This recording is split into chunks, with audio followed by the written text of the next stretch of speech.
And we designed it in a way that was very modular in the sense that instead of Zcash and all these other stuff where they do stuff in circuits, like very complicated circuits to prove a bunch of different things, we use, I would say, specialized ZK proofs to prove specific things. Like here's a membership proof, here's a balance proof, there's a range proof, right? It makes it a lot easier to prove security, and you don't really have to fiddle around with the circuit. So that means it also makes it modular in the sense that if we find something better, we can take that part out and improve it, at least to a certain extent.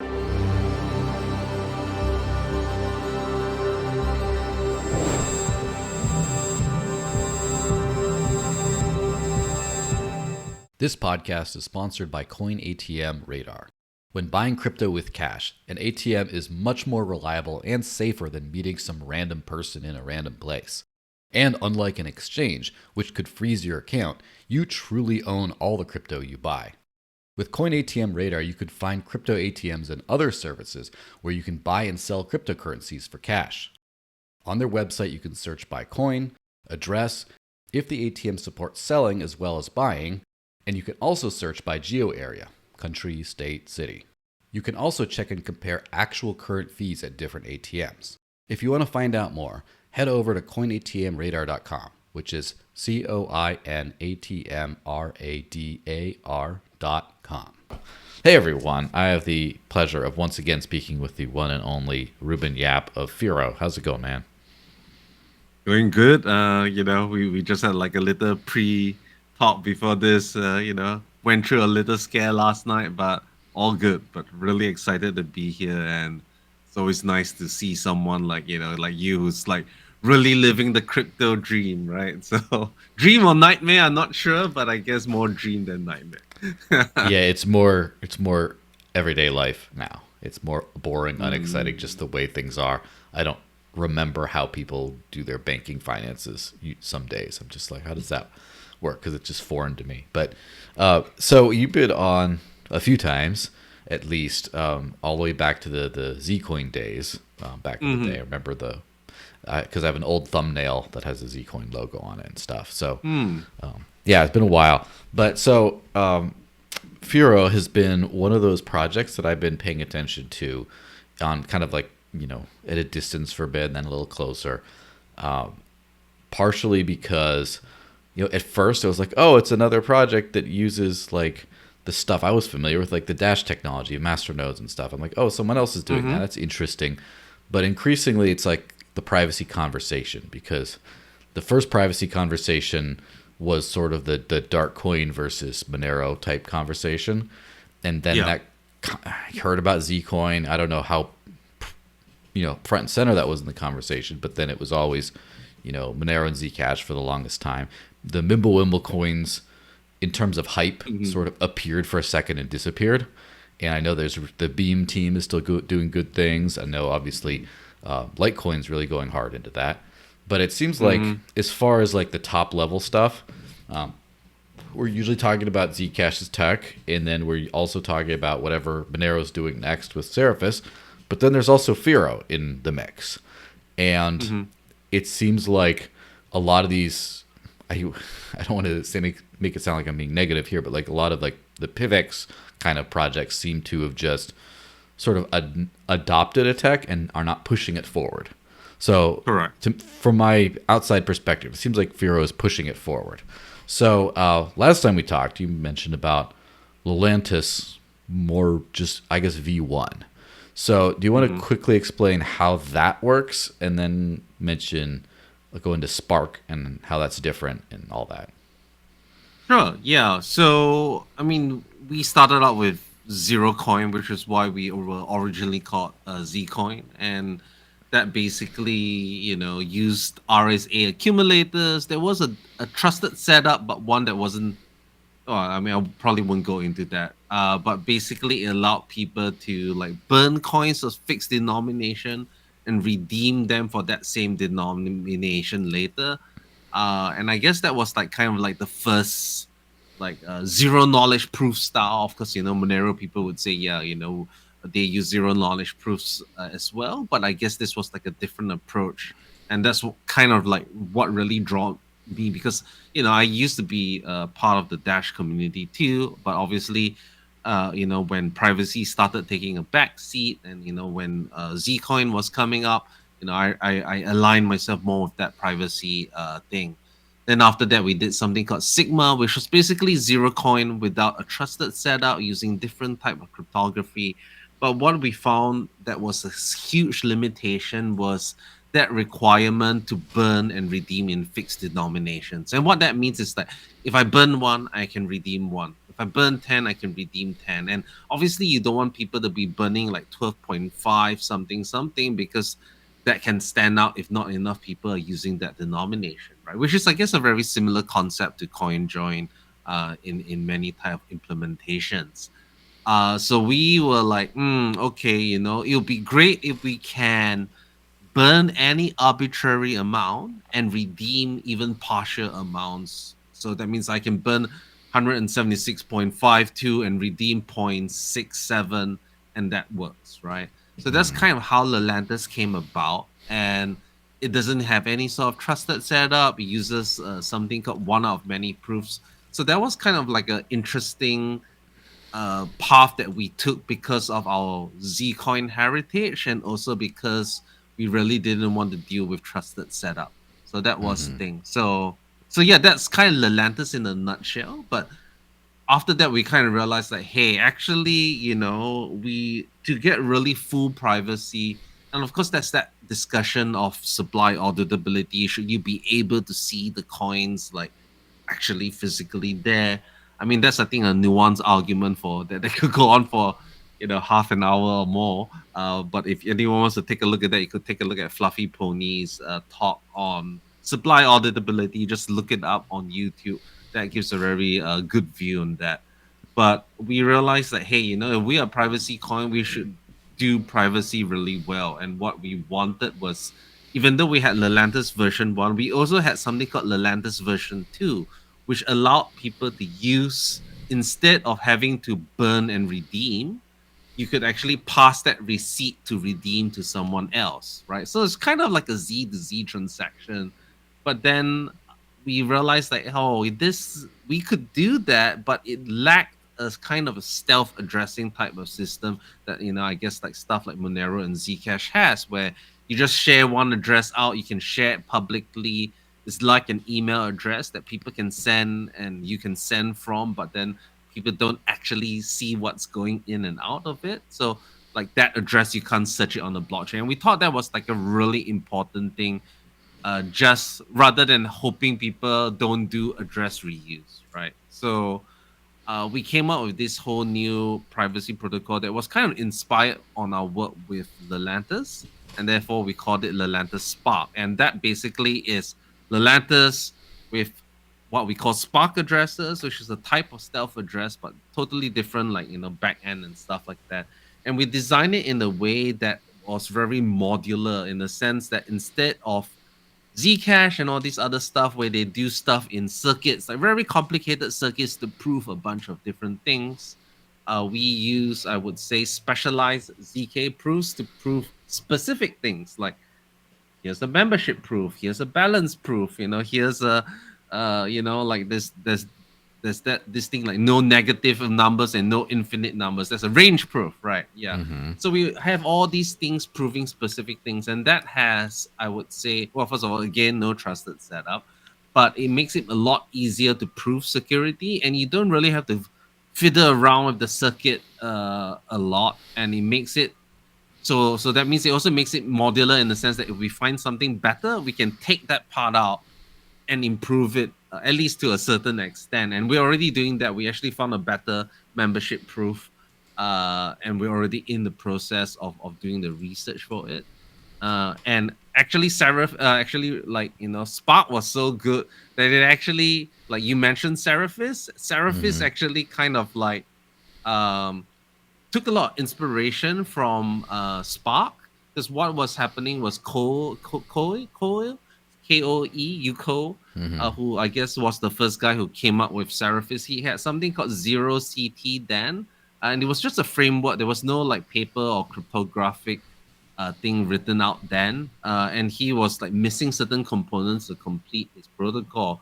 Of course, we were like in touch. Aaron or Sarang, who's also a huge Monero researcher, was also working with us, like saying like shared our ideas with Koa, who said like, hey, look, those ideas look really good, and why he'll integrate that into his framework because those were the missing components he needed in the addressing and the membership proofs. So, at one point, Seraphis and Spark look really, really similar. It was like, they're almost kind of the same thing, just with like very minor differences. But since then, it's kind of branched out. They have Seraphis, now has a different addressing system called Jamtis and all of that. But it still has a lot of similar design roots, and I guess like um, similar design concept. So yeah, I'm really proud that Spark has kind of sparked this thing as well, because it's this whole new family of privacy protocols that is really really good, and like can compete very high anonymity sets like similar to Zcash with a totally different type of construction.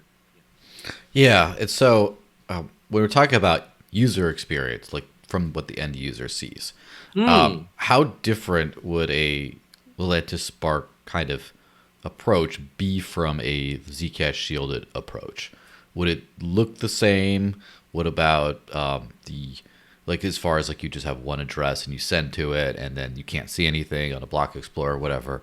And then as far as wallet syncing times and proof generation time and stuff, from just what the user, obviously there's a lot of differences under the hood, but from the exterior, does it resemble a lot of that experience? Yes, it resembles a lot of that experience. Obviously, now Zcash is talking about the unified address thing, which a bit like about we really want to move most of it into Spark addresses, and also I think we don't want people to be confused as to whether they're getting privacy or not. I think there's arguments for both sides, right? But yeah, I would say the approach is very similar. Or well, the user experience is quite similar. The performance is pretty good. You can run on a mobile wallet without any issue, and we're still optimizing that. So I would say it's pretty competitive on the user experience as well. Yeah. Yeah, it's so under the hood as far as the way things are generated. Is it just I I guess from a non-technical perspective, it's basically a very similar kind of a way of doing things, but just completely different in a way. So as far as like that reminds me, I was speaking with the chain flip guys not too Hmm. long ago, and chain flip, from my understanding, kind of does exactly the same thing as Thorchain, but through Hmm. but completely from almost like a multiversal Thorchain, where it's like it Right. turned out the same, but all the components are different. It was just approaching Yep. a different, arrived at the same destination from a different path. Is that kind of a corollary for dumb people like me? Yes, but when we were also coming out with Spark, because like one of the biggest things that was an original differentiator, which I don't think people truly care about, although a lot of like Monero people would say otherwise, was this whole you know Zcash has trusted setup. They're working with the feds, blah blah blah. Which well, I don't believe that, at least not on the trusted setup thing as Yeah, a which intentional backdrop. the Yeah, trusted setup was removed a couple years ago, I believe, in the I believe with Orchard Halo 2. or Yeah, Halo with 2, and Orchard, then correct. yeah. Yeah, yeah. So, but I guess like what was the when we were developing? I mean, obviously, it's good to have different implementations, because as far as I know, the last time I checked, Orchard didn't have formal security proofs. Although it doesn't mean that it isn't secure. But one of the other things that we were also noticing, at least during that time, I mean, now obviously Josh has taken over Zuko, and there is a different feeling for that. But there was a point where, especially when they were developing Halo 2 and Orchard, the Zcash became a lot more closed. Like, it wasn't like they were like, we are doing this for ourselves. We are not going to be sharing our research like as openly. Like, there's no actual paper on Halo 2. There is a paper on Halo that isn't an academic type paper on Halo 2. And a lot of the a lot of the intricacies of tuning that circuit are, of course, it's in the code, but it's not like, it requires a lot of expertise on that. And if you notice that, although Halo 2 was open source, like MIT license or something very permissibly licensed, originally Orchard was under this weird Bossel license, which Mm-hmm. Zcash had some restrictions, and it was Yeah. designed to, I think you know about that. And so we Yeah, were like, the interesting thing about we, you did mention with Josh about things changing. I believe the very first day when he made his announcement, he took over the ECC CEO. He relicensed Orchard as MIT. He got rid of that like the correct. very first day. So it does make sense what you're talking about an old school more closed off culture on that. So I'm really, really like recently I mean, I wouldn't say we're like, Zcash and I are working together, but we've been actually, we've had good conversations. I've been, I guess like indirectly speaking with Josh, speaking to some of the Zcash committee people, especially when we were dealing with the Binance stuff. So, it made me feel like, okay, like at least there's like there is a shift in the way these people are approaching other projects, when usually it was more of like they didn't want to have anything to do with us, right? So I Hmm. think that is a welcome change. Yeah. Yeah, it's definitely been an interesting thing to see the whole privacy world shift a lot. I mean, I think that in the early days, or I don't know how early, but like as far as when I started paying attention in 2016 and onwards, there was a lot of animosity. And then I think the animosity, there's some old school animosity, but the modern members of these communities seem to be a lot better over the last like few years, I've noticed. And so hopefully now we kind of see that we're on the same side. But that's kind of interesting, segue into where we are today with privacy, because Right. I remember back when it was the Wild West, everyone could do what they wanted. No one knew anything about privacy. Now, people Yeah. know a little bit, very little still, but they know something. Hmm. And then there was this big wave of the concept of privacy coins and delistings happened. Probably 2018, 19, somewhere around there that started to happen, really. And it Right. just completely haphazardly. And now that kind of quieted down for a long time. And then now it's sort of back in the last couple of years. I know Hmm. there are some exchanges like OKX, I believe, that delisted a few things. I do notice there are some exchanges that seem to have delisted not like the privacy coin grouping type thing, but also it's more of like liquidity and just volume. They just, it's a good excuse now to make them, Yeah. not complain.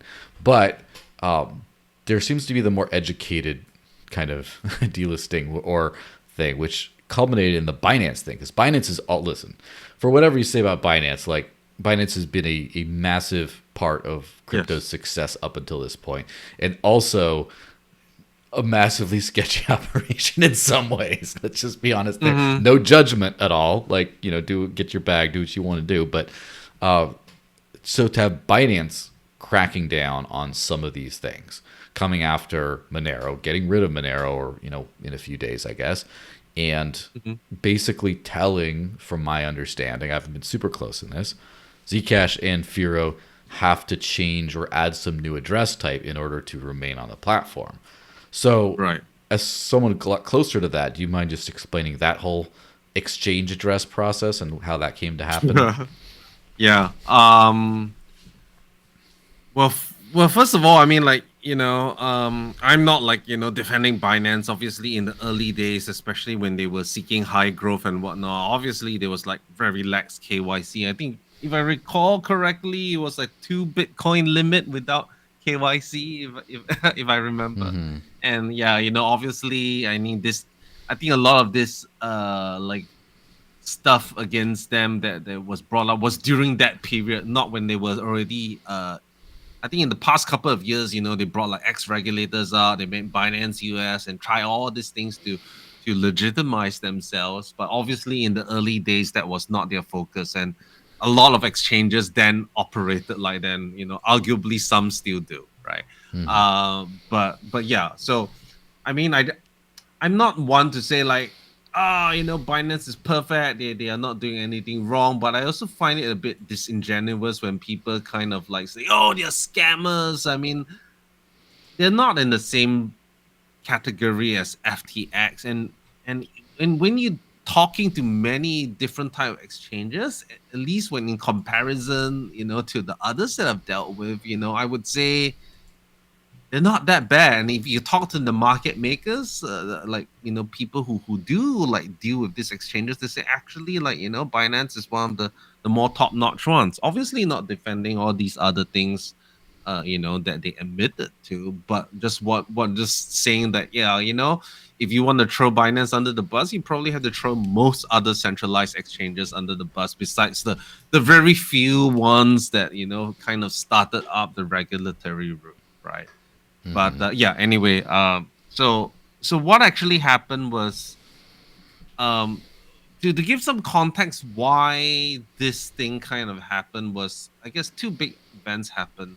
One, which is the coming into force of the MiCA regulations, which is the market and crypto assets regulations, and that actually started affecting us even before the whole Department of Justice actions on Binance. And you would have noticed there was like I think 2 years ago, there was like a notice to say like, oh, Binance and a couple of other exchanges are delisting privacy coins from like certain European countries, right? Hmm.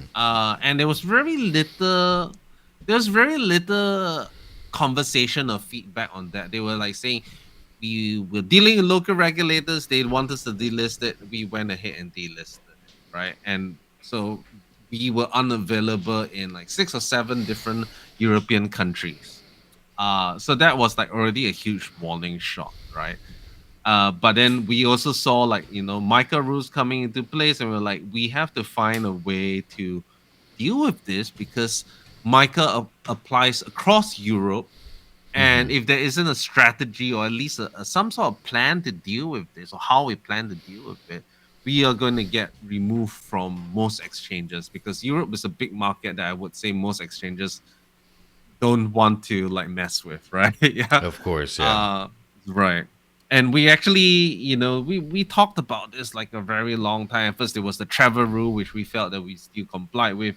But then with this market crypto assets, the rule actually specifically mentions to say assets which have inbuilt anonymization cannot be traded on these exchanges unless they can identify the users and the transaction history of that thing. I can't remember the exact wording, but it's along those lines, right? That means they want to know who and the transaction history.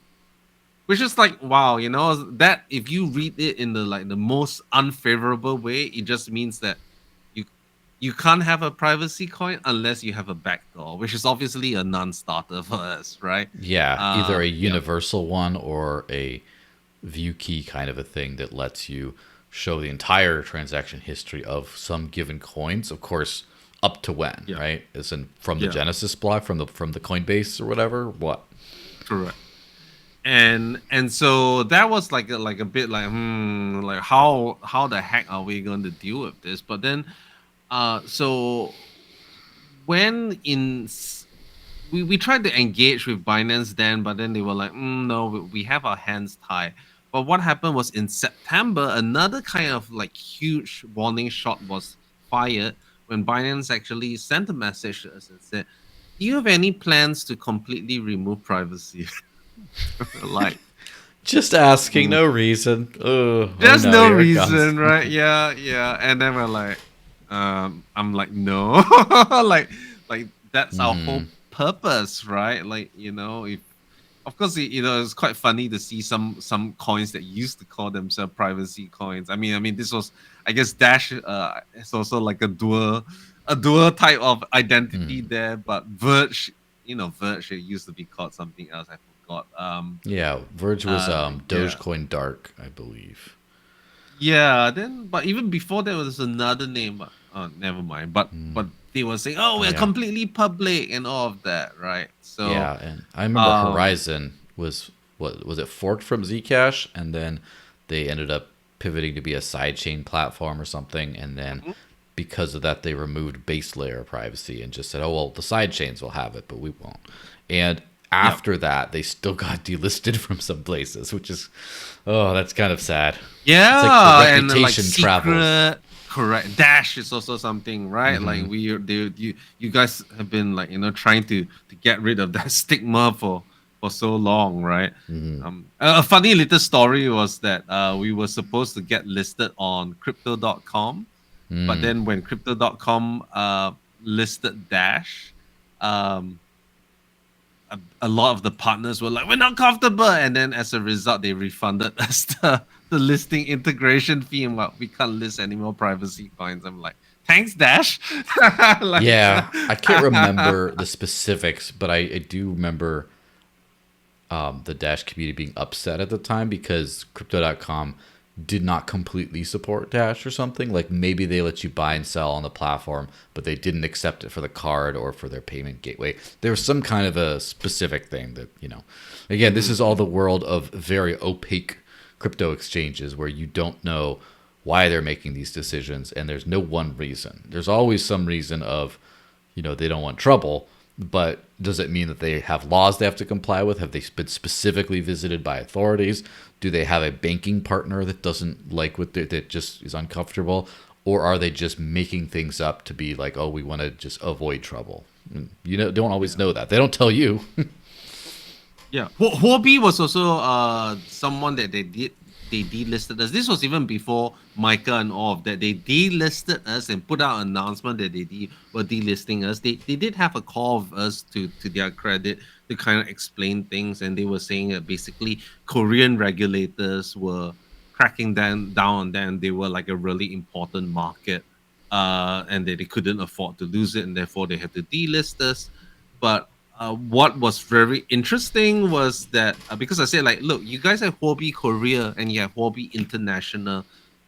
Can't you just like make us unavailable in Huobi Korea? I mean, like, how does that apply to Huobi International, right? But then they said like, no, the Koreans is like, no, as long as there's some Koreans using Huobi International, our jurisdiction also applies there. But interestingly, they relisted us quietly, but told us not to announce it. So, which was a whole interesting, weird thing in a way. But I can kind of Major understand where they're side chick coming from. energy.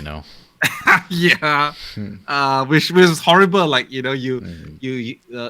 suffered from the delisting news, but then never got like the relisting recovery, right? But Binance was so actually I was like, oh, crap. If they're asking this question, that's like It's going to I happen. don't know. Is this the end? Like with this Binance relationship, right? And I was like, hey, look, if you can, the last time you delisted us from Europe, we didn't have a proper conversation. If you can tell me the specific concerns and regulations that you are concerned about, and because I used to be a lawyer for 10 years, right? I was like, maybe I can work something out, like as we can't like compromise, like have a back door in privacy, but if there's a way to stay on board, let's at least have that conversation, right? And to their credit, they agreed to have that conversation. And actually, before that conversation, I tried reaching out to a couple of other privacy coins, especially Zcash. Hmm. And Zcash was like, Zcash at that point was like kind of dragging their heels, and I was like, I cannot wait for Zcash to come up with their stuff because they're dragging their heels. This thing is going to be coming really quickly, and I need to solve my end, right? Because when I was first hearing them, they was like, "Oh, we could give them like our view keys and whatnot," and I was like, "I don't think that's not really going to work, and it's also horrible for privacy." And Binance also wasn't having any of that thing to be dealing with the view keys, right? So I think at least that that idea that view keys can help with regulation so far hasn't panned out, and Hmm. it's just a nice feature to have, and I don't think it should be promoted as this is a regulatory catch-all. no, there are other considerations as well. So I was like, okay, let's have that conversation with Binance, and they told me that they told me what they were facing. Basically, they said that, look, the way that they are interpreting MiCA and also what their regulators and their compliance department are saying is that, okay, yeah, MiCA says this, but it means that, like, look, we already know who the person is because of KYC, right? So okay, we can kind of satisfy that requirement. But with the transaction history, that's a lot harder, because if it comes from a shielded address, you cannot see the transaction history of the depositor, right? And I was like, then they said that, even if we want to refund that money to the depositor, we can't. How do we do that? If we contact, first of all, you say, oh, customer support has to contact, and then that person gives a return address and sends it back. Yeah. First of all, that person could be giving a third party address, and then now Binance is helping money laundering, right? Because it's Mm-hmm. kind of be clean through the exchange. And they were like, we want to make sure to send it back to that same address, right? And with a transparent address, that's so simple, because you send it to us, we feel that, we're not comfortable with the risk, or we can send it back to the same address that it came from, and we're like, yep, we're free of it. We don't even have to have customer interaction with that, right? That means it's easy on their end to do that, right? And that to me was like, okay, that kind of makes sense, right? And at least with transaction history, I mean, obviously you can create a new transparent address all the time, but at least there's an address to look up on the blockchain and say, yeah, it came from this address. Technically, it complies with the transaction history component of the MiCA thing, right? Of course, you have other measures in place, like your KYC, all this type of risk type of assessments. But just to meet the wording of the thing, yeah, we have to be able to come from a transparent address. So I was like thinking in my head, well, if that's the case, then that's not so bad. Why don't we just create a special address that exchanges can use, that will only accept transparent inputs? And I was thinking, what is the privacy downfall from that? What are you giving up, right? Mm-hmm. And it's not very much, because you can create a new transparent address, unshield your funds into there, right? Which have an unknown source and a totally new address. It's like same like Lelantus privacy, and then deposit it into the exchange. And I'm like, that's the same thing. I asked Binance, so like, would this satisfy? Of course, it feels a bit Mm-hmm. silly, right? Like for us that are in it, but they're like, no, that kind of makes sense, and then it also makes it easy for them to say, if we are not comfortable with it, just return it to the same address, right? So I was Yeah. like, okay, yeah, It kind of makes sense because it definitely defines that it's not about stopping criminal activity. It's about covering an ass. And so mm-hmm, if the exchange either can tell a regulator, we complied with the letter of the law in this case, therefore that's all they care about, they check that box. Or if they can just, even if it's not a legal thing, they can just tell people, see, look, we are very compliant. We checked that we did our little thing. It's just like a process to make some people feel better and go away so they could go back to doing business. It does make sense. and I mean, one of these things is not just the regulators thing, because obviously chain analysis companies have also been lobbying and perpetuating this myth to say that, oh, blockchain analysis is a must have to be compliant, right?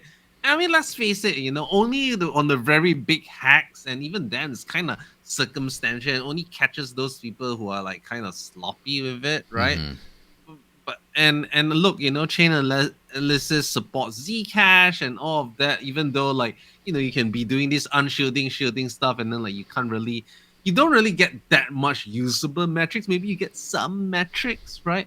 But because they can say, yes, this chain supports some sort of blockchain analysis, it ticks another box for them, right? And of course, we can say, rah, rah, rah, we're not gonna support this. But the way I see it is that, rather than seeing as exchanges, like trying to fuck us over, I felt it was more of like, look, exchanges have these regulations imposed on them. They just want to meet it. If we can find a way to meet it without sacrificing too much on user privacy, it's a win for both sides, right? Of course. So I mean, I understand why Monero did what they did.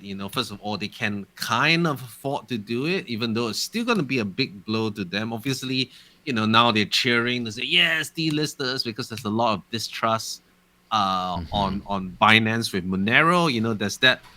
There's that rumor to say that, oh, they're only trading paper Monero, and every time they say, I was even called out theft on it, right? Because I said, like, Mm-hmm. yeah, you say you have this evidence, show me the evidence. Obviously, he hasn't provided that. Just saying that, oh, whenever there's high volume or like volatility, Binance seems to go on maintenance for their Monero wallets, and there may be other technical reasons for that as well. Just because, Yeah, I mean, yeah, let's be honest. Everyone says that with Coinbase too, and I think yeah, if I were to guess, I think that some infra goes down under high load, and yeah. I don't think they're paying for higher infra than they need for a day-to-day basis because they're cheap. They want to keep money, and then when there's an unprecedented low, they're just like, oh, wait a second, while we figure this out.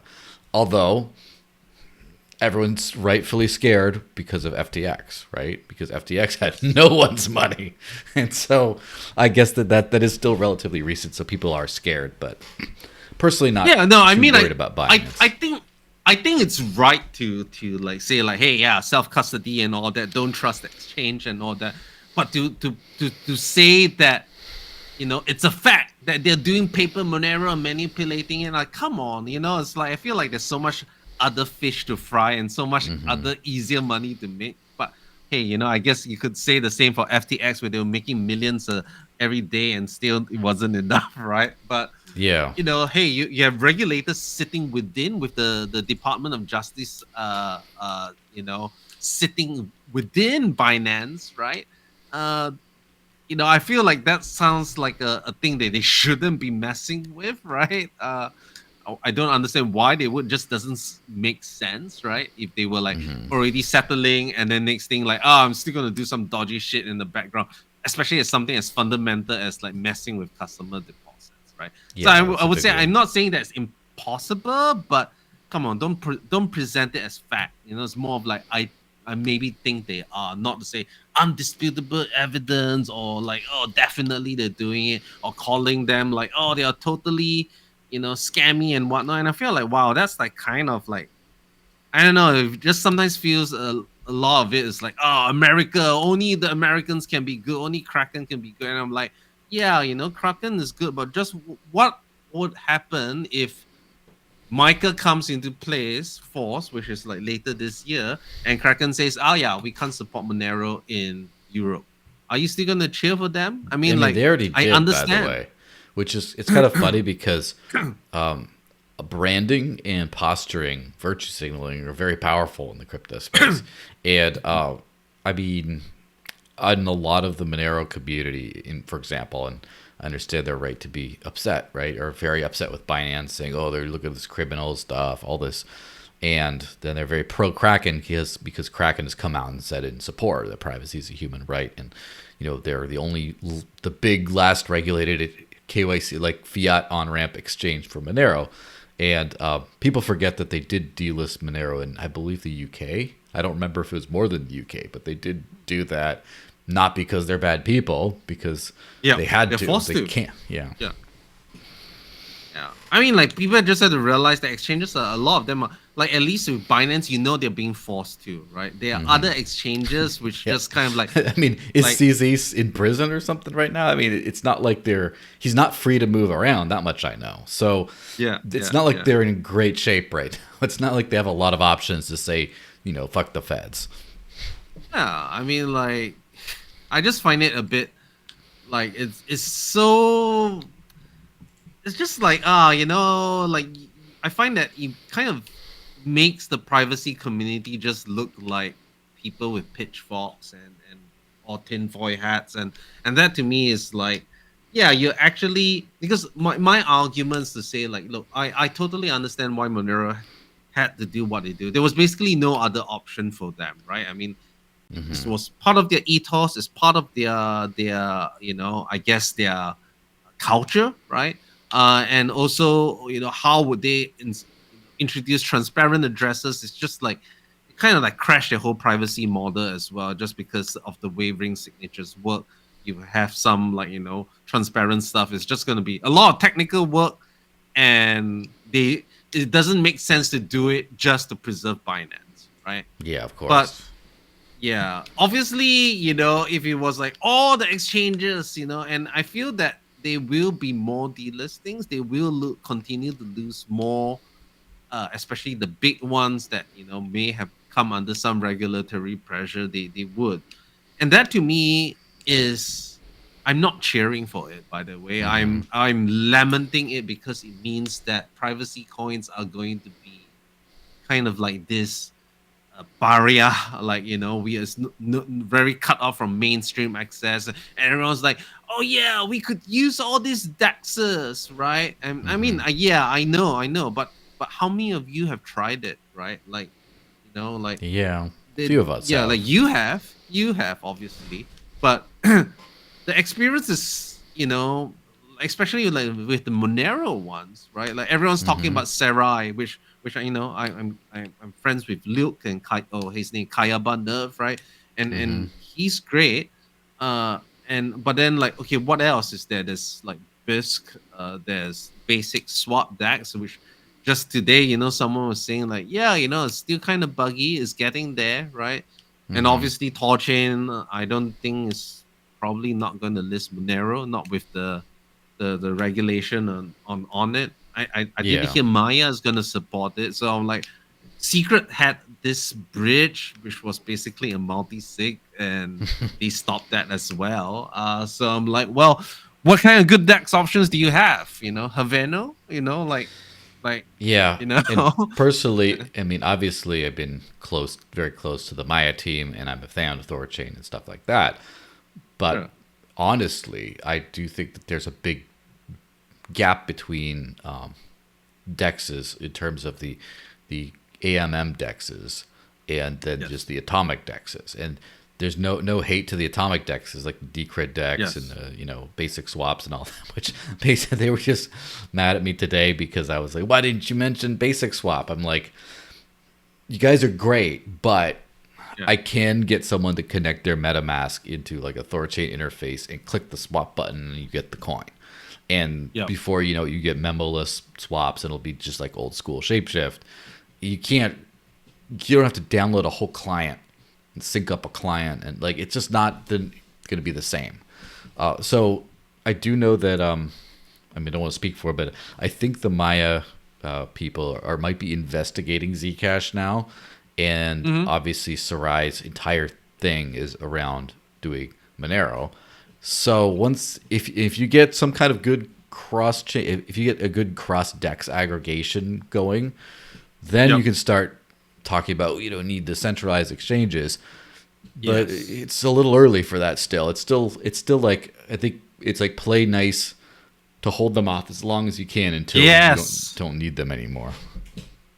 One of the arguments of like people saying, why are you bending the knee to regulators and like coming out of this, and I'm like, look, I'm buying time, Mm-hmm. even because people say like they'll just come up with new regulations. I mean, like, I'm gonna try to buy as much time as I can, but not at the risk of, and not at the cost of, like, unacceptable losses in privacy. And I think that line, although people say, oh, where is the line drawn, I think it's quite clear. It's like, yeah, if I have to do something to introduce a backdoor, or introduce something that like looks into your transactions. I mean, like, look, view keys are fine. I don't like it. Like, it's a Mm-hmm. functionality that all privacy coins should have.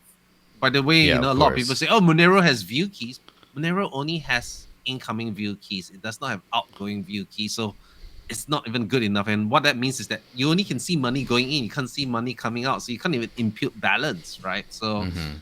yeah, even if they wanted to comply with view keys, that's also impossible, right? So let's be honest there, and like, it's also a matter of fact that Monero technically cannot comply. Philosophically, also it shouldn't, right? But what I'm saying is that look, it's very Yeah. clear what their decision should be, right? And the considerations that Firo has, that Zcash has, especially with our privacy model, which with ZK type of constructions, it's not as reliant as like having this huge amount of decoys to pick from, because Mm-hmm. it's done in that kind of ZK type of approach, which is less problematic when you have obviously mandatory privacy has improved, would have improvements, but it is not as badly affected as, let's say, something like ring ct, right?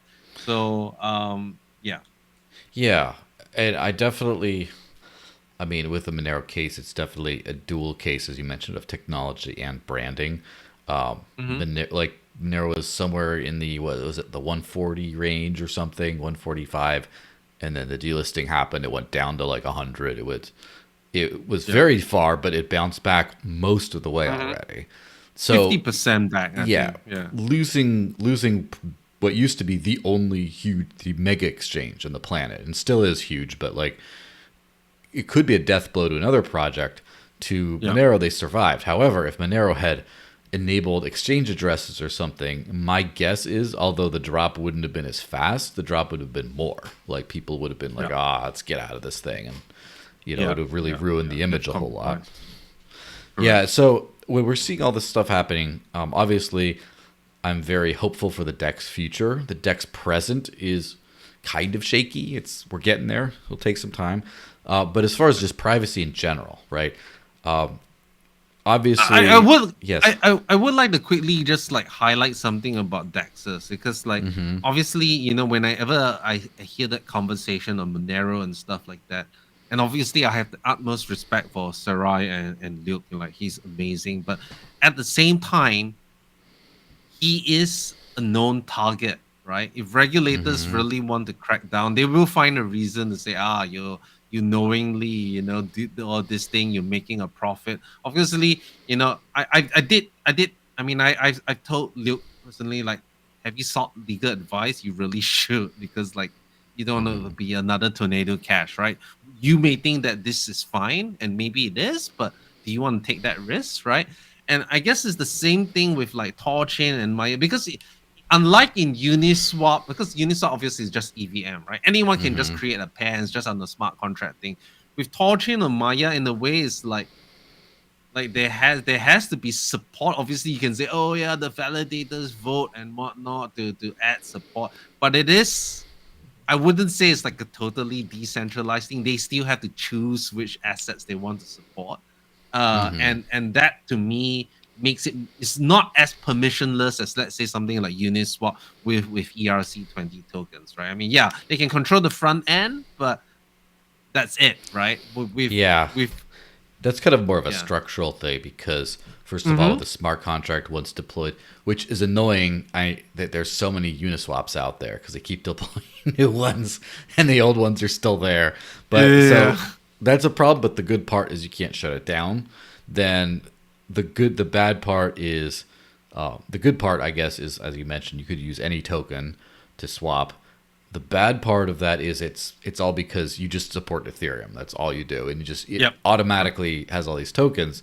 Whereas with like Thorchain, they have to explicitly run validators for everything. Yes.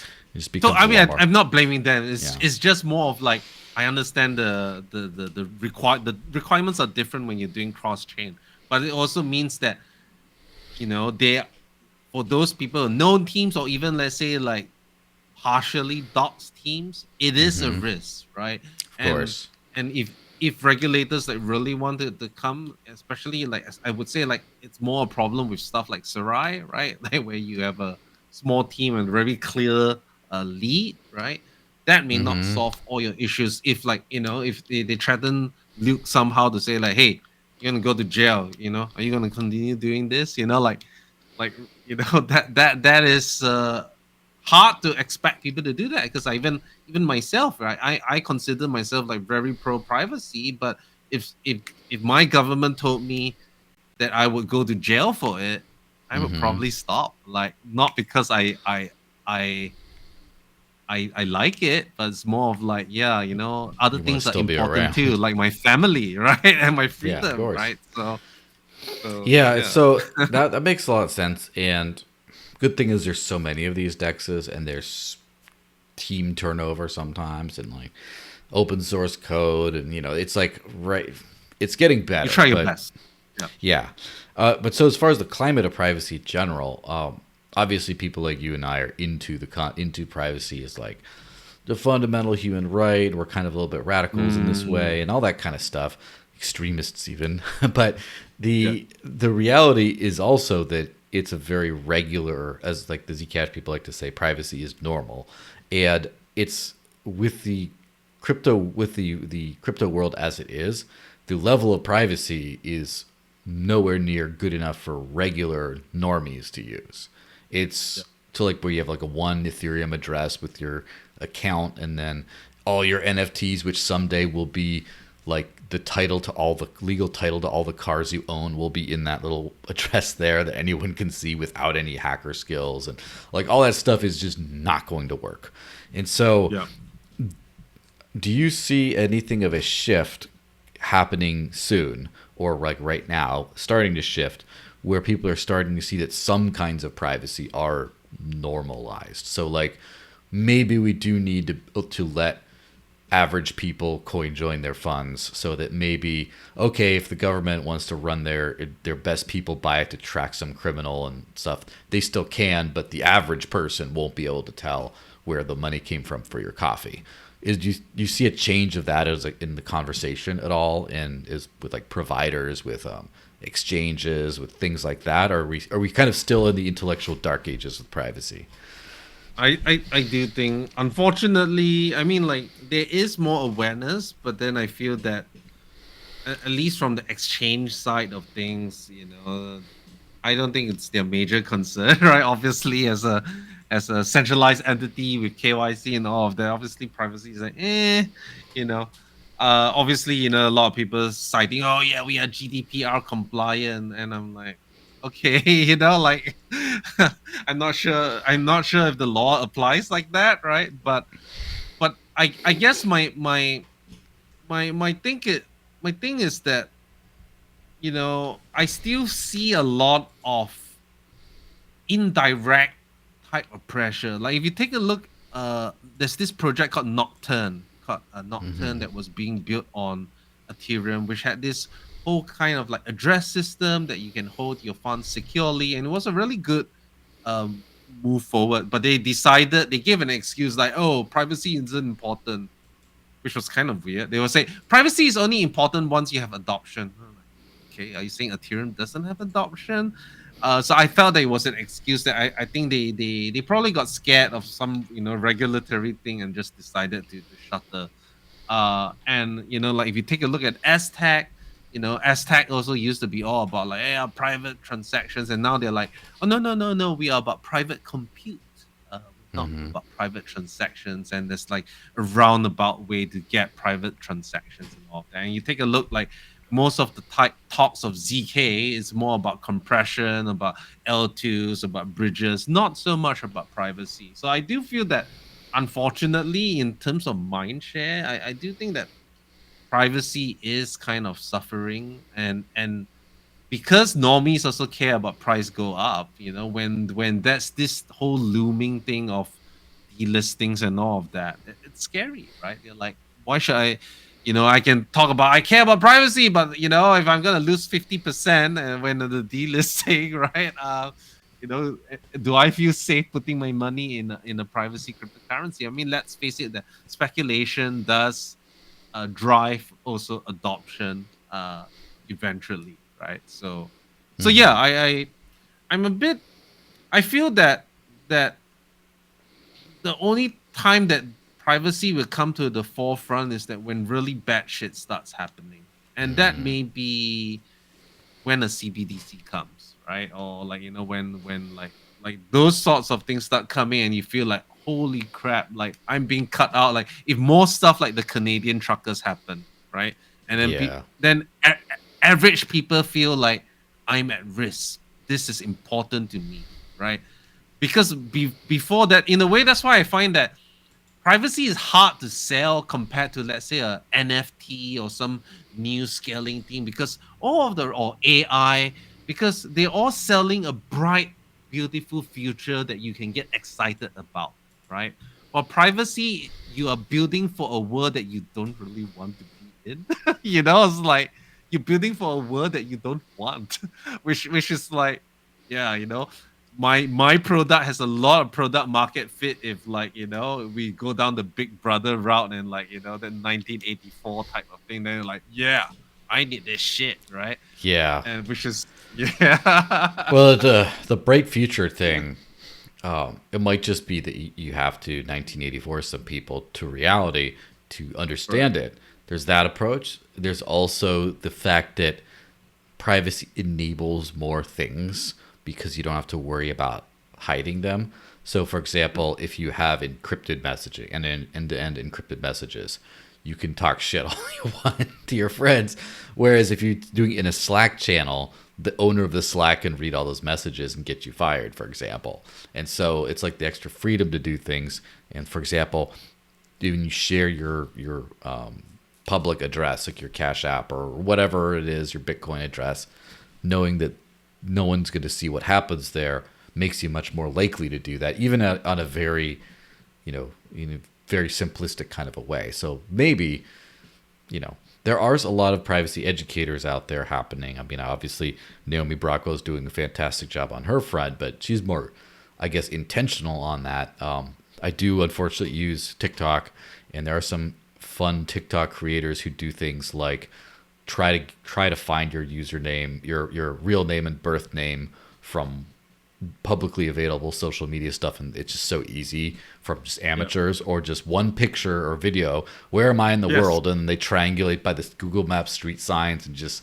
there are some things like that which I think could maybe do our job for us. But I mean, it's really people have to be scared probably, and I some of it is government stuff, but some of it is just a couple of stories about someone at the coffee shop followed the person home because they saw they had a bunch of money in their Bitcoin wallet, and then they hit them over the head, and then people get scared, and now they don't want to use it unless it has privacy.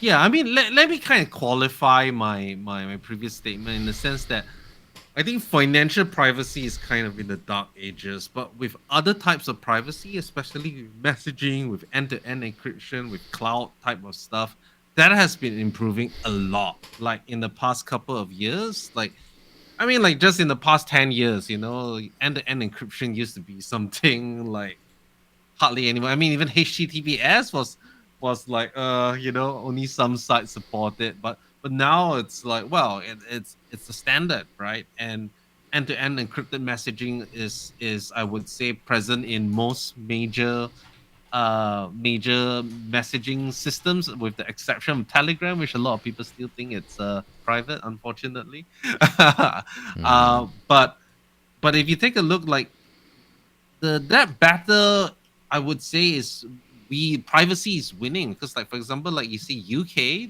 they tried to say, like, no, we want to ban all types of end-to-end encrypted messaging and all of that, right? And then Hmm. basically Apple and all these other tech giants say, like, well, if you want to do that, then, well, all your UK users aren't going to have iMessage.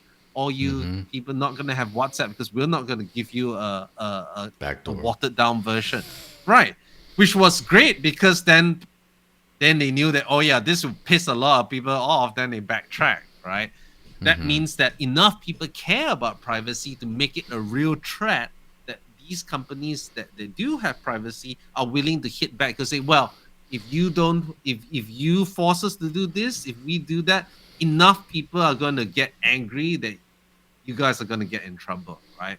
But we haven't really, financial privacy unfortunately hasn't really gotten there. It's always like, oh, you must be facilitating money laundering and all of that. And when you actually look at it, and I'm like, look, let's face it, even, okay, first of all, crypto money laundering is only like a very, like, drop in the ocean, right, of actual money laundering, which is happening Hmm. through banking systems and fiat and all of that. But okay, even if we say crypto money laundering, obviously nowadays is new, more and more terrorists and all these are using crypto for money laundering.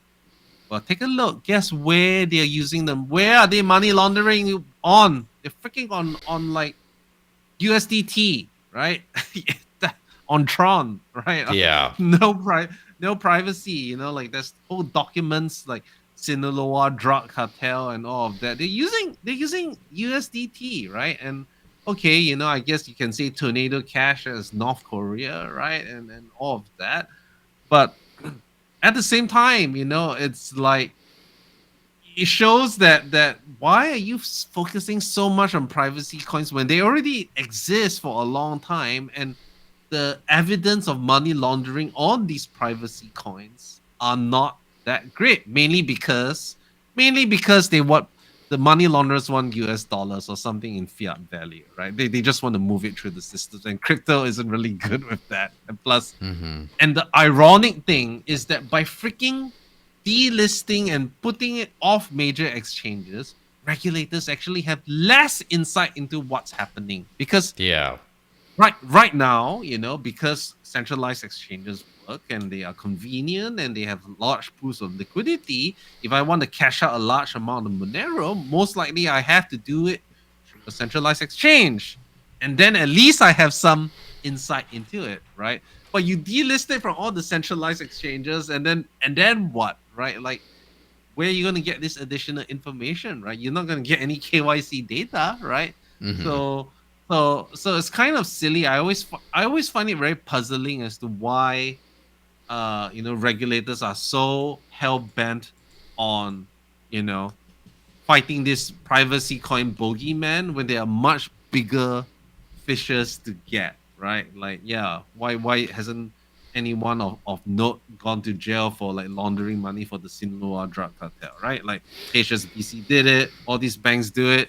No one's going to jail. Everyone's just getting a little fine. And I'm like, right. Yeah, it's who knows. There's a bunch of different things like control. It could be also that it's a honeypot move, because if there's only one sketchy exchange that that does all this stuff, then if you have someone on the inside, as soon as you see, oh, someone dumped a bunch of Monero on the exchange, you just traced it. Whereas if it's a bunch of exchanges, it could be anywhere. It could be a honeypot effect. It could be, who knows, number of things. But it definitely does seem like, the money talks, as far as if there's pressure from financial interest to have something, that they'll find a way, which kind of makes me think of just the profitability of the privacy coin sector specifically, Yes. but also a lot of crypto stuff.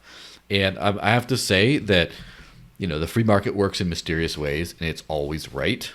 Maybe not on time, maybe not on our schedule, but it's always right. And sometimes it's like, it's a matter of seeing, what is it telling us that we're not learning? What are the lessons we're not learning? And as far as crypto as a whole, the Bitcoin use, times were simple back in the days of everyone knew the value proposition of Bitcoin, and people just threw lots of money at it. And then it came to, okay, well, there's Bitcoin, there's other use cases, Ethereum does other things too.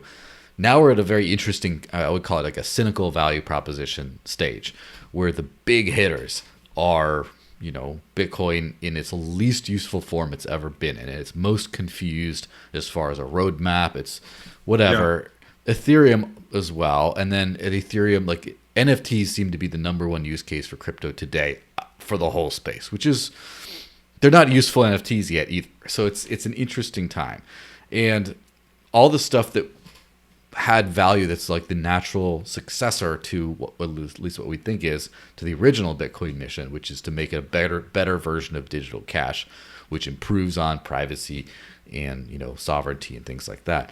That doesn't seem to have been doing so well. Now, Monero obviously has made things very difficult for themselves by being like hardcore and having a difficulty in transparent addresses and things like that. But despite that, has done okay, I think. I would say, it could be better, but like everything else just garbage. As far as the prices, like PivX down, Firo, what do you call it? I don't know if you lump Dash into the group, but then you take Zcash, definitely. And like Zcash is especially, the Zcash community is having especially a lot of soul searching, because Zcash had a lot of like hype and money in the early days, and built some of state of the art things, and are being viciously punished for it. At least that's the perspective. And so, first of all, do you have a major theory on why privacy is so important, yet right now people aren't pouring money into privacy projects? I mean, let's face it, right? Like, privacy has value. Like, Monero is the only, I would say, even when you compare to Zcash, Monero is the only coin at the moment, privacy coin at the moment that's actually used like cash. Or one might say that maybe it's one of the few in the whole crypto space that's kind of used like cash, right? Mm-hmm. And therefore I feel like with them they have like a good amount of adoption, a lot of users that are actually using it. And therefore, they have fared better than other privacy coins. But even as a crypto, it has underperformed. I mean, like Mm-hmm. I would say, Yeah. like it's still not great. Like compared to any sort of other VCL ones, or like another EVM fork, another L1, or another L2, right? That's Mm-hmm. secured by a freaking multi-sig, right? And let's face it, like I don't think we've really moved past the casino mode. We have moved from Wild West casino to casino with VCs and big money in it. Yeah, the It's casino got currently, larger. yeah, the casino got larger with much We're more not doing the little sophisticated slot players. machine things anymore. We're doing like the big stakes poker tables now, but it's still the Yeah. games. And those, like those crazy people with, like the who have all these mad skills are coming in, and we just feel like we are still stuck on the slot machines. Right? Like Mm-hmm. I I I feel that unfortunately is the case. And as long as that happens, as long as that is the main thing about crypto, which is about getting rich and all of that, then privacy isn't going to be that important. Because, like, well, if it's about casino, I'm like, yeah, okay, you can talk about something about, like, order book, like, hiding stuff so that MEV doesn't happen, or, like, hiding your movements and stuff like that. I mean, that may have some benefit, but because it's a casino, no one really cares. It's like, yeah, like, see me buy this shit coin, like, so if people see me buy this shit coin, then more people will ape into it, right? Like that kind Yeah. of that's kind of how it happens, right? And let's face it, none of the most of the other privacy coins that I've also, like, taken a look at, when they had a big pump, a lot of the times it was like they had a very centralized emission, right? Which to Mm-hmm. me, means there's some manipulation there, or they're listed on some really small exchange, which they can push the price up because, yeah, your Mm-hmm. volume is so little, you can do that. Or it's being promoted by some influencer, that just using the rest as exit liquidity, right? I mean, that unfortunately, that's what I think. And why Monero is, well, comparatively among privacy coins has done better, is because they have actual usage, right?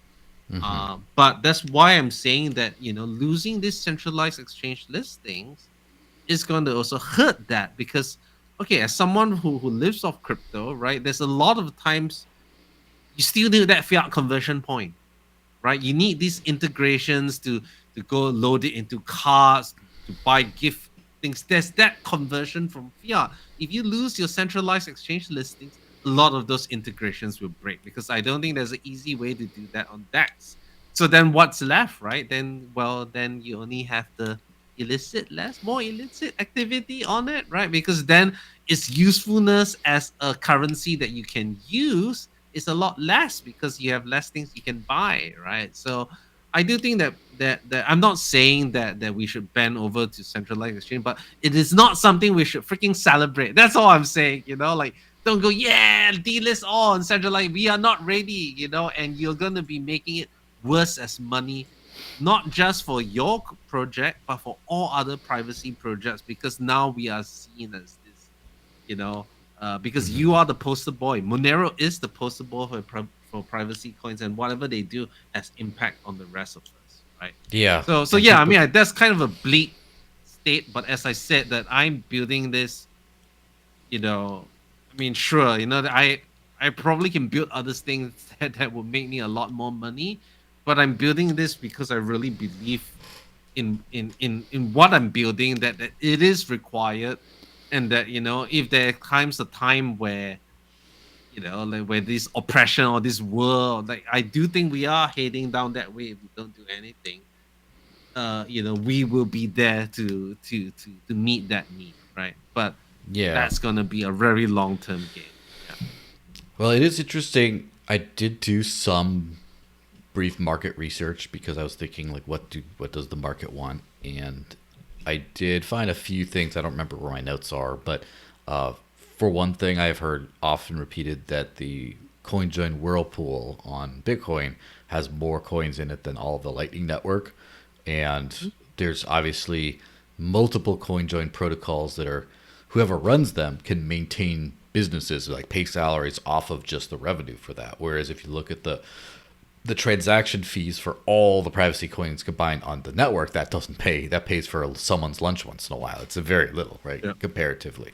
And then you look at, for example, I mean, Tornado Cash had its day, but Railgun today, which I'm sure you know those guys, has Yes. been doing pretty fantastically as far as I haven't checked the numbers in the last 6 months or so, but the numbers were like significant revenue, like hundreds of thousands of dollars a day by running the privacy protocols on Ethereum, Polygon, Arbitrum, all the other things like that. And also, it's worth noting that, of course, not only are there a bunch of privacy coins out there, and there's a bunch of new projects keep popping up, but then Litecoin, it seems like Litecoin's entire development, like recent, past, and future, is all focused on privacy. There's nothing else going on. And I'm not saying that as an insult to Litecoin because I've been a critic in the past, but it's clear that a lot of people are using Litecoin today for real things. And they're leading into this and just working fast on like the mobile wallets and trying to get Mimblewimble in there and all this kind of stuff. So I guess there is clearly a demand for privacy. It's the projects that pioneer a lot of it just aren't necessarily getting the same love, which kind of brings to a certain point. My friend Ian Sagstetter, who used to work for the Electric Coin Company, and I guess now he's more of a Monero guy, but he does other things. He's talking a lot about. He raised a very controversial question to the Zcash community, but I think it's an important question for every community, especially in the privacy space, of like, what if Zcash becomes like an L2 of some other blockchain? Oh no, Instead. yes, I'm very familiar. Yeah. Yeah, and of course, a lot of people got upset, and some of that getting upset, I'm sure, is knee-jerk reactions, but also a lot of it is, well, what the hell? I bought this coin, I invested in this project, I built this privacy technology through my investment, and now I'm getting nothing for it. Like it's just going away. Someone else is taking it, which I'm sure led to the old Bosel license stuff under the Zuko era Yes. of like, we're paying all this money for this and other people are taking it. It's just like, why this is like a charity thing. And so I guess the question is there a possibility for privacy projects? Because privacy projects seem to do a fantastic job of working on the core technology and moving the state of the art forward. And if you look at the Zcash example, what Zcash has accomplished with the money it's had is, on one part, it would be considered one of the most successful projects in the space. Another part, it would be one of the least successful projects in the space. Yes. So how do we reconcile that? What are some ideas? Like obviously, make it an L2, but how does that benefit? Like, so for example, how does Firo build tech that the world ends up using? It's not just a few people. I think, and how does that still enable Firo to continue on and be Firo, for example? What are some? Do you have any ideas on that? Yeah, because this is actually something that I think a few privacy projects are kind of realizing already, and we have realized it ourselves a while back. And the idea is that if you're just a privacy currency, that has obviously an important use case, but the market for just having a privacy cryptocurrency is not that large, right? You have to do other things, right? And one of the things is that you can't see privacy is it's a product, but it is in service of protecting other types of assets as well, right? And Mm-hmm. that's why Tornado Cash has succeeded. Railgun, yeah, they have a lot of course, the governance token hasn't done so well, which I also feel like one of those governance token things, but they have like a really usable product. I use it on a regular basis, right? Mm-hmm. But so that makes me think that if you're reliant on a token to go up in price and to do that, that's probably not going to work. But if you see privacy as a service, then there's some money to be made because there is a demand for that. Obviously, that gets into a much more tricky thing. And obviously, one of the arguments of being on the L2, being on this EVM, basically within the Ethereum ecosystem is that there's already this rich token ecosystem that some people want to build privacy on, right? Mm-hmm. So I guess that kind of makes sense. You can bridge in and out. And this is actually a conversation that I'm also having with my community at the moment. Obviously, there's some nothing has been decided. I just thought like this we have to have this conversation now because that will guide the direction, right? But one Mm-hmm. of the things that we were thinking about is like, look, one of the things that we need is so we extended Spark to something called Spark Assets, and we find I personally really want to see Spark Assets being built out. Why is because Spark Assets basically make you can create any type of token on Firo, right? And it would have that asset type hidden. So unlike in Tornado Cash where you can see USDT or USDC and you're like limited within the anonymity set of that, basically this goes into like this asset pool which has a bunch Mm-hmm. of assets, right? So even if I create like a total like Desert Links coin, maybe there's only 5 people using it, right? But Yeah. it doesn't really matter the because when you do a transaction with Desert Links coin, it looks like a Firo transaction. It looks like a stablecoin transaction. It looks like everything else, and that means now you are providing privacy as a service. You can charge certain fees on it. Of course, like that means Firo becomes a bit of a utility token, kind of similar to Ethereum. But there's this idea also that these master nodes can obviously these are all like just ideas at this point in time. We have Mm-hmm. some I mean, Spark Assets is a completely fleshed out protocol in the sense that we already know how to do that. But in the sense of like, well, how do we build that incentive mechanism? So it'll be nice that if like masternodes can come together and do bridging and they earn fees from the bridging and all of that, right? And it's about because one of the things is that when you start doing the EVM route and all of that, you're kind of like inheriting all these things that were not built with privacy in mind, right? While I believe in I would say an ecosystem where each chain does a few things really, really well, right? Mm-hmm. So rather than like one coin rules them all, let's have like this chain is really good for privacy. They can shield all sorts of assets and they can do it very cheaply, right? It's like okay, like Railgun is great. You try paying the fees on it, it's really expensive, right? Unless you're on Yeah, some that's other definitely what I heard. I haven't never used it yeah. myself, probably because I'm not an ETH user to begin with. But even then, that's a little bit, crazy. Yeah, because they also charge like a 0.25% fee every time you shield in and shield out, and then you also have to pay on top of that the really really expensive fee because the calculations and the cost like if you want to do an Ethereum it's like 30-40 bucks for a transaction, right? But if you do it on the L2 maybe it's $1, $2 and stuff like that, but it's different, right? So Mm-hmm. that's why I say, well, if we can build this kind of like token ecosystem, which not only improves Firo's usage as in terms of blockchain usage, more anonymity, every asset also gets that anonymity. And we also supporting like private NFTs and all of that. I feel that that may be something that we are underestimating because if you take a look like people say oh yeah NFTs have no use case and whatnot, they all like whatnot, but one of the things that we also have to realize, yeah, technically they're not very interesting but they're really good at building economies and communities that are Web3 kind of like native, right? Like, we always talk about this circular economy to create like Monero, or like, people using Monero, where everyone in the supply chain is using Monero, so we're like free from fiat, right? That's always like the dream of any cryptocurrency.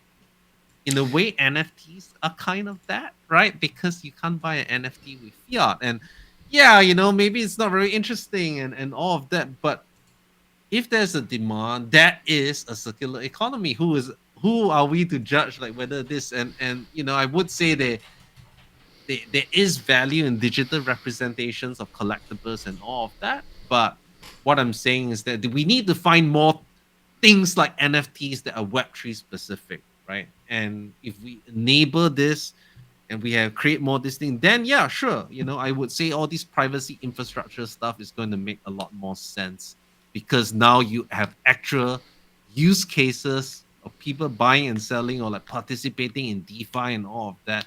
And because it's actual activity, like not just like speculation, then there's more of a demand for privacy. So that's how I see our projects. Monero will never support assets, right?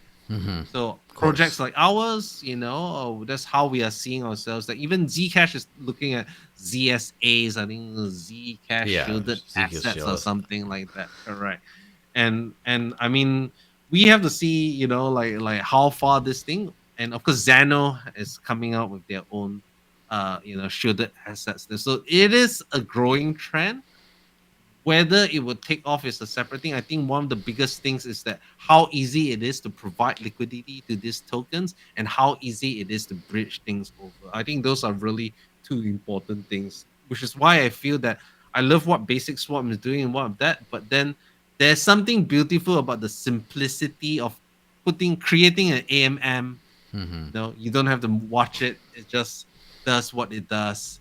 And that to me I would say is a key component of making a token ecosystem successful because I think expecting people to manage market making bots, no matter how easy it is a bit of a tall order because you need to keep some sort of infrastructure online. Yeah, so that's basically providing extra liquidity to or extra utility to the actual chains, and that's definitely one approach. Uh, a few things. So, a Additionally, couple. fees as well. Mhm. Yeah, some thoughts that again, these are not very well formed thoughts. Just sometimes I lay, I'm in bed at night. I'm just thinking like, how is this all gonna shake out? And one potential thing is, I kind of thought of like if you have other projects that get bootstrapped, and if you airdrop them to existing holders. Like there's an interesting idea of like, oh, let's say Firo builds the best privacy tech, but people aren't using the main chain other than a few hardcores. So how do you reward Firo token holders? And one way might be, oh, like we're launching this new side chain, this new token, this new whatever on freaking Arbitrum or Solana or whatever it is ZK Solana or whatever you want to call it, Solana Spark, I don't know. And then the only way to get it is if there's a snapshot to like Firo holders. And so you have all these people buying Firo so they can get it to do that. Of course, that's kind of something within a completely open source ecosystem. It's a little bit harder to guarantee that happens unless, of course, you have like say Firo devs working on core protocol, but also working on these other projects as well. So because they donate their expertise, you can kind of make sure that happens. And then it's just like a precedent of like, let's say, there's a new like Railgun, whatever, that the Railgun governance token, half of it goes to Zcash holders or something. And so Zcash can still maintain its thing and it has this exogenous value from that. There's that possibility. There's also the possibility of using the one thing I've had, like we've seen that stablecoins have done pretty well as far as there's a lot of problems with stablecoins, but they've been a big part of the crypto economy, increasingly big part. And I kind of have the idea of what if, let's just say, a privacy protocol issue both like a USD type stablecoin and then a relatively trustworthy like wrapped Bitcoin type thing, like a Bitcoin stablecoin, because then people don't have to hold some token that goes to zero. They get to send their Bitcoin privately, and it's got better trust assumptions than the freaking custodial Lightning Network or whatever liquid or whatever garbage that the maxis are pushing these days. Yeah. But basically, and then they paying Firo transaction fees to use the Firo network to do this. And maybe that's the way you just build an Yes. easy interoperable product, and then there you go. That's the main thing that we are thinking about, because all these ZSAs and whatnot and all this, they don't have actual like easy bridges, also because there's no smart contract functionality, and building that in a privacy preserving manner without breaking all this other stuff is very, very challenging, which is why a lot of these bridges end up to be kind of like multi-sig type of base type of things, right? And obviously, when you're dealing with stable coins where like that if you're building a bridge of stable coins, you're going to get a lot of attention, right?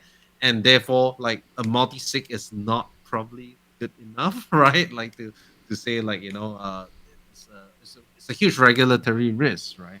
Mm-hmm. And so that's why I feel that definitely there has to be a way to do, I guess I would say, bridges with like EVM type of chains that have some sort of smart contract functionality, so that you reduce the reliance on these type of like multi-validator multi-sig type of models. And I mean that is something that is a big thing. Obviously some other projects have decided to like issue their own algorithmic stable coin that has privacy, like I think Haven, how to say Yeah. it? Haven, and then like Beam also has this like Beam. No, it's called Nephrite, right? Yeah, yeah. Mm. But they all, I mean, they have their. It sounds really good, but I mean, I'm not a big fan of algorithmic stable coins. Obviously with Nephrite, it's a over collateralized type of model, but then they're using Beam as the collateral, which kind of really limits the size of how big that stable coin can be, right? Mm-hmm.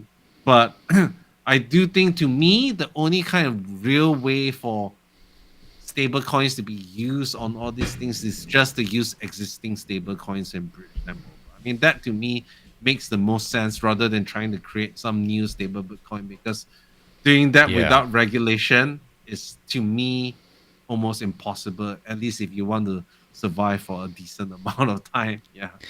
Yeah, that's the other surprise sleeper hit of the crypto markets these days has been Tron, because of Tether on Tron Yes. in Latin America. And it's like, it is what it is. Like, the market's not wrong. We just have to adapt to it. So yeah, there's another thing that you mentioned with assets and things. The only reason why the problem with like assets is liquidity, and so everyone wants ERC20 tokens. I minted some NFTs on the Wax blockchain, and that ended up, now I have to get rid of them. I'm just only doing Polygon ones for now. But then I hear Arbitrum is probably coming to the Maya protocol and stuff, so now I might have to. It's a pain, right? I understand, but if there's a way of creating good, like some sort of a revolutionary NFT that works in some real way, that's tied to something real, like for example the first like electric bicycles or something that only unlock when you sign an NFT transaction saying you own it. And so it's like, if you don't own the NFT or you sell the property, you sell the NFT on an NFT marketplace, and then someone just comes by and takes the bike and now, or the scooter or whatever it is, and now it works. You don't actually have to deal with escrows and shipping and all this nonsense. You just do a purely digital marketplace. I mean, for physical goods. there's like digital identity, right? Yeah. Yeah, if you manage to do that better than everyone else for just a couple of products and have an easy integration for people to go, oh, I'm going to send some like Litecoin, and back end it'll get converted to Firo to automatically buy this thing, and now you have in your Firo multi-coin or extension wallet or whatever the property to this, or there's some kind of unique thing that gets people in there, then it works out. That works. The problem is like digital cash or money is like the biggest network effect reliant thing in the world.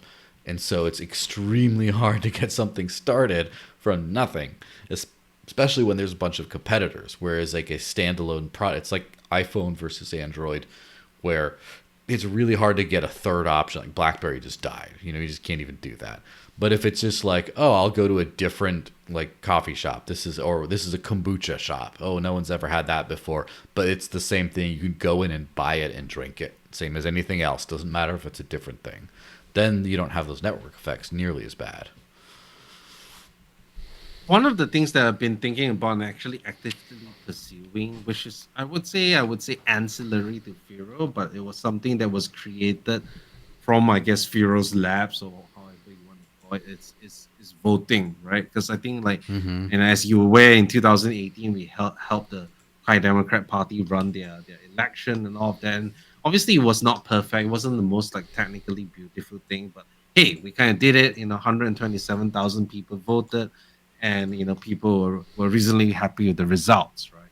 But one of the things that obviously there are a lot of experts that say, oh yeah, e-voting, there's just too much issues, let's just stick with paper.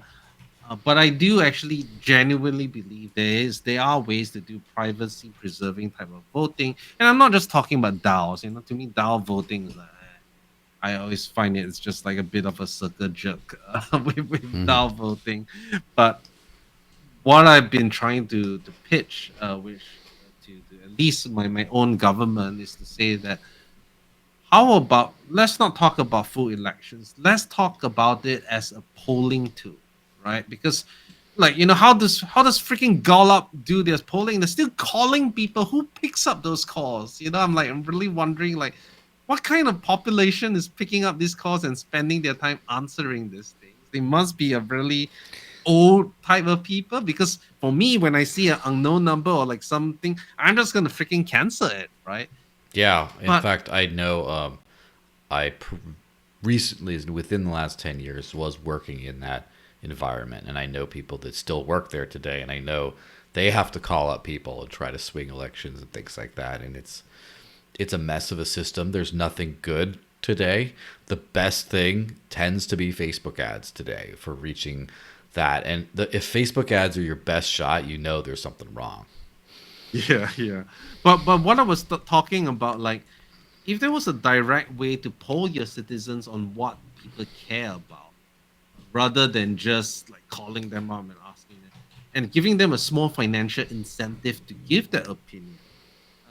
Obviously, maybe like you can somehow weight it in a certain way where if it leads to like what do they call that? Is that futaki or something where if like it leads to a good outcome, like you get more points or something like that. I can't remember the Mm-hmm. exact thing.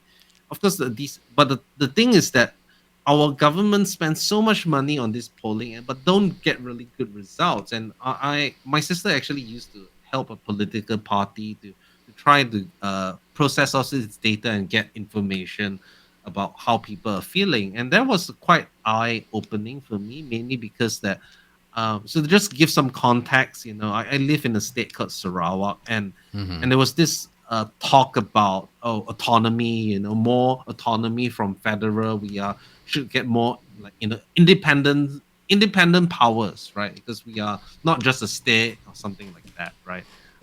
But and a lot of these politicians were like, "Ah, yeah, that's so important." So then they went to like campaign and say like, "Yeah, Sarawak for Sarawak autonomy and all of this." But when they actually polled the people are like, "What's autonomy?" Or even if they knew about it, they were like, "It's really low down on list of priorities." Right now, we have our houses are getting flooded because of poor drainage, and we have rising cost of living, and my education, that's my number one concern. Sarawak for Sarawak, that's a separate thing. Like that's really, really low down their priority. And this is the type of information that can help win elections, right? And if you can do that in a polling way, that you can poll your people in a privacy preserving way, because you want people to give their true opinion, and they will only give their true opinion if they know that they are doing it in a private, but that they cannot be targeted, right? And one way to do that is through, these type of like voting type privacy preserving voting systems, which we actually figured out a whole way to do it using Hmm. similar technology that was built on Lelantus. And I think that's a really interesting use case. And sure, because I find that even like right now, our government has been paying people like a couple of cents to use their like SPay app, which is just like this thing where you can pay pay stuff online. It's like digital money, not really a CBDC, it's a like centralized type of thing, but they're willing to pay people to use it like a couple of cents for every single transaction. Well, what if you could get people's opinions and pay that amount? People would do it, So I thought that was an interesting thing to think about. But yeah, a bit off topic, but while we are talking about use cases of privacy and monetization, I do think that is a kind of an untapped area. Yeah, and I'm sure that's again if you could set up enough like liquidity or things that you could do. That could be an interesting thing where you basically say, if we're going to poll people, like someone wants people's opinion, so they put money in the polling pot, and then for individuals, again, you have to make sure that there are no double dipping, right? That each person is associated with that cryptographic whatever. Yeah, yeah, yeah. Whoever Okay. votes anonymously also gets an anonymous like $5 or $10 worth of Firo gets sent to them, and then you get some supporting businesses that you guarantee that say, "Oh, I'll take at least one coffee you can buy with this," and then people get to go use it, and you kind of have that effect going on, and it could kind of be like an interesting polling situation where someone will like rush to like basic swap to get their Firo or whatever just to pump the price for a little bit just so they could poll some people, and that could be a product. But it's definitely a mindset change I've had in the last year or so has been stop thinking so much about movements and protocols and think more about products. Like the Yeah. protocols need to serve a product, and there needs to be products built on the protocol. And I think the whole not to hammer the whole Zcash point too much, but I think the Zcash problems, I think they thought they're going to build a beautiful innovation that would sell itself, and it didn't sell itself. And now I think I don't know exactly how the Brave encrypted messenger thing is going to work, but it does sound like a product. It sounds like a mass user product. So that's a start. But it's like I think that all these things, and I guess Monero is the only purely privacy-driven project that has managed to survive as a purely digital cash focused thing. Like all we do is private money. All we do is you can buy children on the dark web. That's all we do. Like just being very focused on it. And it seems like everyone else needs a better. But even then, with like you need like a cake wallet with like gift cards and stuff in it for there to be a product for the digital cash. So make a product for people to sell. So I guess that might be a good ending thought is Firo is brainstorming new products to build that can sell themselves without a massive network effect ahead of time. Is that kind of, is that kind of in your brain? Yeah, yeah. Yeah, I mean, we're thinking about we definitely. I mean, I think what we also did was like we focused too much on the tech, and sure, I do think that I don't regret it because we built really good and important stuff. That's also leading to like huge improvements in Monero. So I would say like personally private there, but if you're talking about like making money, making the price of the token appreciate, yeah, I think that it is gone are the days where like you could do like a Litecoin style and like change the little algo or change the block time and like yay, right, like that. We were not in that period anymore. We need to think about it as a product.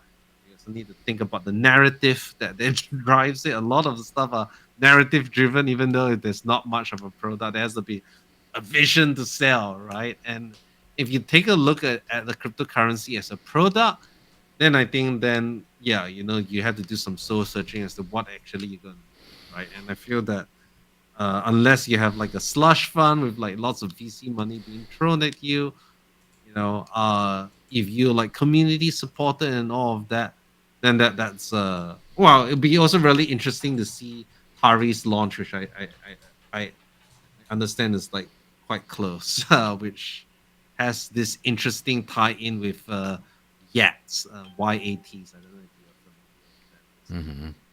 symbols that can represent links and all of that. I mean, it'll be interesting to see how that goes, and whether that revives the conversation of privacy. Because like it just needs like one big privacy project to go boom, and they're like, it's privacy season, right? Yeah. So, Yeah. uh, yeah, we'll see. Yeah, so maybe not this cycle, but the following cycle, right?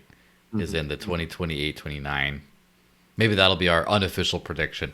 That's when, privacy coin's back. It's pissed. Like, big rocket launcher and, We've been hearing this privacy coin stands for like maybe 2-3 cycles now, and I'm like, yeah, I think it's a bit further out, but I guess we'll we just see. have to stay in there.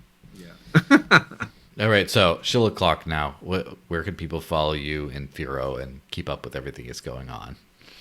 Sure. I mean, our website is at firo.org. All the links are there. We're pretty active on our Telegram. All the links are there again. And Telegram and Discord are bridged to each other, so you can join. We also have a very active forum where I would say the serious conversations happen. So I think that's Mm-hmm. good to join. But yeah, if you want to follow me, I'm at Reuben Yap. I guess you put my name somewhere in the link there. I don't Mm-hmm. post that much because I'm just busy doing Firo stuff. But yeah, you can follow me if you like seeing Aikido, boxing, and privacy, I guess. Yeah, that's a fantastic mix of things, too. Cool. Yeah, well, good chatting with you. I hope you have a good one, and thanks everyone for listening. Thanks, Joe.